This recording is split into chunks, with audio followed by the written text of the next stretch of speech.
Welcome back, friends. Today we'll dive into one of the deadliest battles beneath the Atlantic, the story of a German U-boat that stalked the convoys heading for Britain. Make sure to subscribe, hit like, and leave a comment. Your support keeps these forgotten stories alive. Anchor. In the winter of 1941, the Battle of the Atlantic was at its height. Britain depended on endless convoys of ships to bring food, weapons, and fuel from across the ocean. Without them, the island nation would starve. The German Navy, under Admiral Donitz, unleashed its U-boats to cut these lifelines. Among them was a hunter known for her daring captain and her deadly record. Some remember her as U-39, others confuse the number, but what mattered was her reputation, silent, patient, and merciless beneath the waves.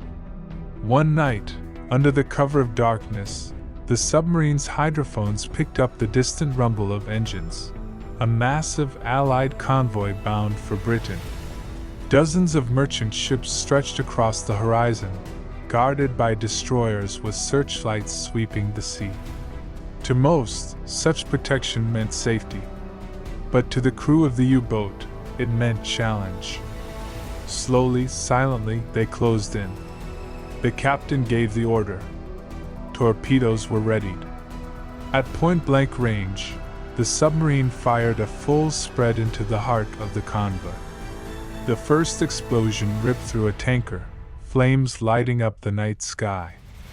Seconds later, another ship shuddered and sank, its crew scrambling for lifeboats.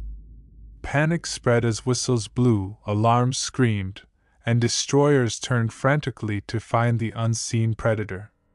Depth charges thundered into the sea, each blast shaking the hull and throwing men from their bunks. But the U-boat twisted and turned, diving deeper, slipping away like a ghost. Hours later, when the sea grew still again, she rose to periscope depth. The sight was devastating: broken masts, burning oil, and ships sinking one by one. That single attack had destroyed a convoy that Britain desperately needed. The submarine returned to port in triumph, its crew hailed as heroes in Germany.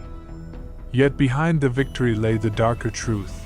Hundreds of sailors had gone to their graves in the icy Atlantic, victims of the silent war beneath the waves.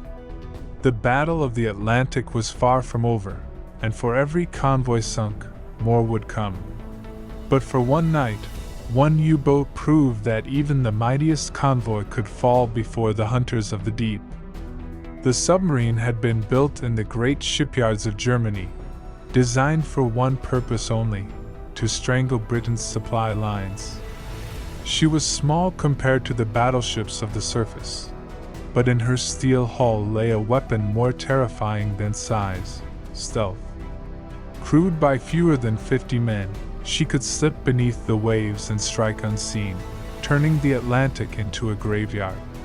Her captain was young but ruthless, trained under Donitz's doctrine of the wolf pack. He knew that Britain lived or died by the convoys that crossed from America and Canada. If those lifelines were severed, the island would starve. His orders were clear: hunt without mercy. In early 1941, the submarine left her base on the French coast under cover of night. The men endured days of cramped silence, diesel fumes, and the constant threat of patrol aircraft. Then, in the middle of the Atlantic, luck came. The hydrophones picked up the steady hum of propellers. A massive convoy, stretching over the horizon, escorted by destroyers bristling with depth charges. The U-boat stalked her prey like a wolf circling a herd. For hours she shadowed the ships, her captain waiting for darkness. At midnight, with the sea calm and black, he gave the order. Los! Torpedoes sped into the night. Seconds later, the sea erupted in flame and thunder. A tanker carrying precious oil for Britain's factories split in two, fire lighting up the sky like dawn. Another torpedo struck a freighter packed with food supplies, sending crates and debris into the waves. Within minutes, chaos gripped the convoy. Destroyers turned their searchlights, racing toward the shadows, dropping depth charges in fury. Inside the submarine, the hull rattled with each explosion, bolts and rivets raining down as men clung to their stations. The captain ordered a crash dive. The U-boat plunged deeper, the lights flickering, the crew sweating in the heat and silence, praying the sea would protect them. For an hour the attacks raged, the ocean shaking with thunder.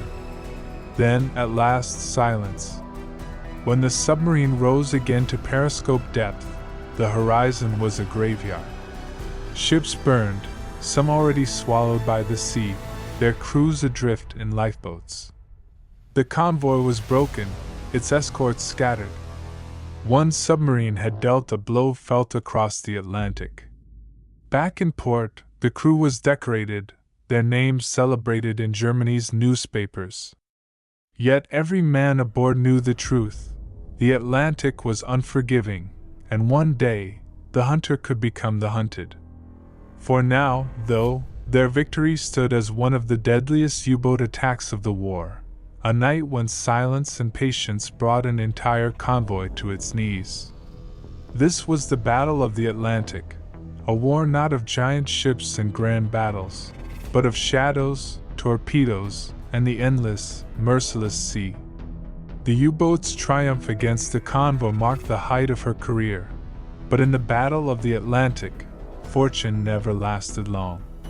After returning to her base in occupied France, the crew celebrated, yet deep down they knew each patrol could be their last. Life aboard was brutal, cramped bunks shared in shifts, stale air heavy with diesel fumes, and constant fear that the next patrol aircraft or destroyer might end them all. Their captain, once hailed as a rising star, understood the risks. He had studied Donit's wolfpack tactics, massing submarines to overwhelm convoys. But he also knew the Allies were adapting. Long-range aircraft now patrolled the Atlantic, radar grew sharper, and escorts became deadlier with each passing month. The hunters of yesterday were slowly becoming the hunted. By 1943, the tide had turned. The Allies had cracked German codes, their convoys were better defended, and U-boats faced slaughter. The same captain who had once struck terror into the Atlantic now found himself dodging aircraft by day and depth charges by night. On one fateful patrol, the submarine encountered another large convoy. Hoping to repeat past glory, the captain pressed the attack. But this time, the escorts were ready. As the U-boat launched her torpedoes, destroyers closed in at terrifying speed. Depth charges rained into the sea, explosions hammering the hull like a giant's fist. The submarine dived deeper, groaning under pressure, lights flickering as rivets popped loose. For hours, the crew endured, clinging to hope as the ocean threatened to crush them. Some prayed, others stared silently into the dark, waiting for the end. At last, the sea grew quiet. The destroyers, thinking their prey destroyed, moved back to guard the convoy. Slowly, battered but alive, the submarine surfaced under cover of night. Her hull was scarred, her systems failing, and morale broken. She limped back to base, her glory days gone. Soon after, she was ordered out again, but this time, she never returned. Somewhere in the mid-Atlantic, the hunters finally caught her. Allied records later showed she was sunk by depth charges, swallowed by the very sea she had once ruled.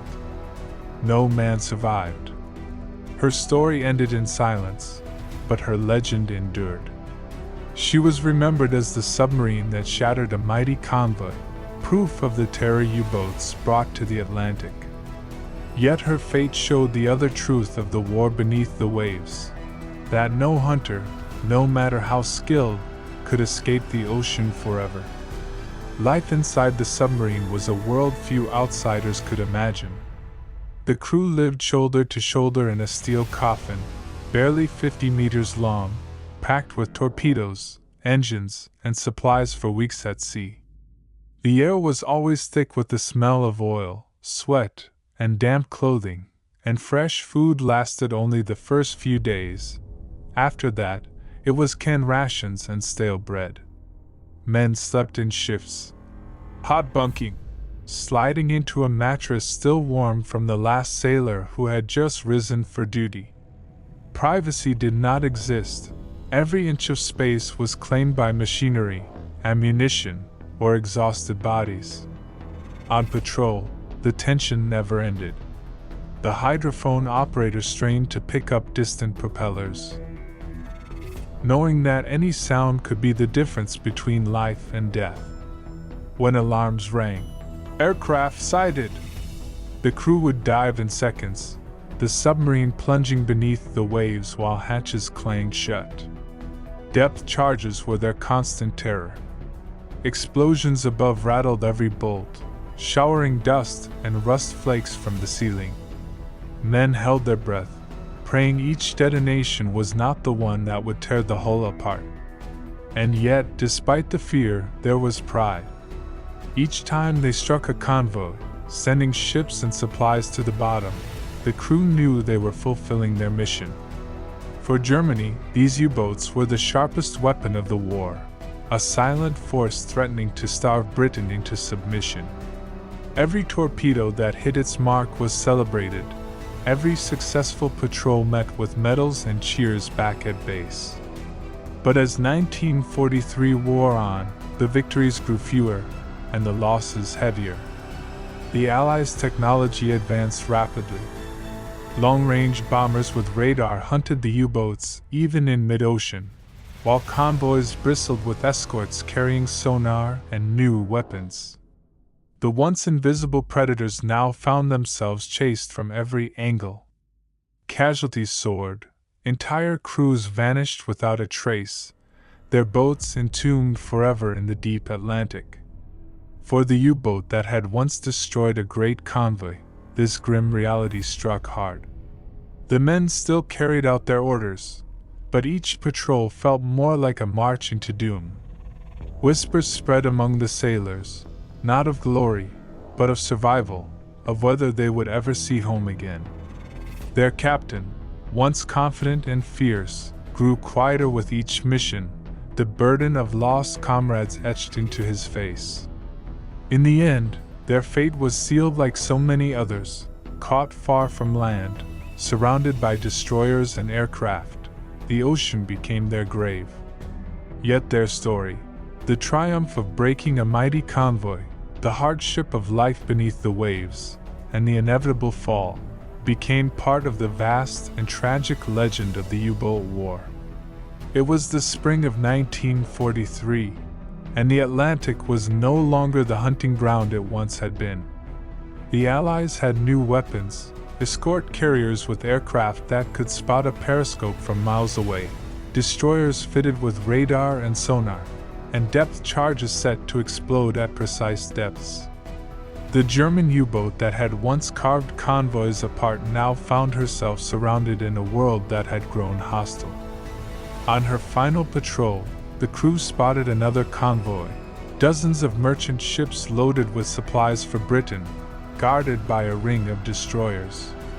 The captain knew the risk, but he could not ignore the chance. Slipping beneath the waves, he ordered his men to prepare torpedoes. At dusk they struck. A freighter carrying fuel erupted in flames, lighting up the horizon, while another ship rolled on its side as water rushed into its holds. For a moment, it seemed the U-boat had reclaimed her old power. But the escorts were faster this time. Within minutes, destroyers closed in, their sonar pings echoing through the submarine's hull like the toll of a bell. Then came the depth charges. The first blast shook the steel like an earthquake, throwing men from their bunks, gauges shattering as lights flickered. More explosions followed, closer, tighter, driving the submarine deeper. The captain ordered silence. No voices, no movement, as they drifted into the blackness, hoping to slip beneath the hunters. Hour after hour, the destroyers circled above, raining explosives into the sea. The pressure grew unbearable as the submarine dived deeper to escape, the hull creaking like a living thing ready to break apart. Water seeped through rivets, dripping onto the floor, while men wiped sweat from their faces, their nerves stretched to the breaking point. The chief engineer whispered that the batteries were running low, and soon they would have no choice but to surface. Everyone knew what that meant: death. At dawn, the Allies made their final move. Hedgehog mortars, a new weapon, launched dozens of explosives into the water. A deafening roar filled the submarine as the blasts tore through her. Bulkheads crumpled, compartments flooded instantly, and men were thrown into the freezing torrent. The captain gave no final order. There was no time. Above, the sea boiled with oil and debris as the U-boat broke apart and slipped into the abyss. The destroyer crews watched the bubbles rise, then fade, marking another hunter gone to the deep. Below, silence reclaimed the wreck, and with it, the souls of nearly 50 men. The submarine that once struck terror into the Atlantic died as so many of her kind did, crushed by the combined might of a world that had learned how to fight back. Her legacy was not in her end, but in the legend of the night she shattered a convoy, proof of the terrible power of the U-boats, and the unforgiving fate that awaited them. When the guns finally fell silent in 1945, the Atlantic was no longer just an ocean, it was a vast graveyard. Beneath its waves lay thousands of merchant ships and hundreds of U-boats, each wreck a silent monument to the desperate struggle that had raged for 6 long years. For Britain, the convoys had been lifeblood, and their survival meant the nation endured. For Germany, the U-boat arm had been both weapon and tragedy, achieving moments of terrifying success but suffering losses so catastrophic that few families were untouched. Survivors on both sides carried the memories with them for the rest of their lives. British sailors remembered nights of fire and panic, when convoys seemed doomed yet somehow pressed on. German submariners spoke of the claustrophobic silence, the terror of depth charges, and the knowledge that each patrol could be their last. Many never returned, their stories swallowed by the sea. Yet out of that struggle came lessons that reshaped naval warfare forever. The era of the great battleship was over. The future belonged to submarines, carriers, and aircraft.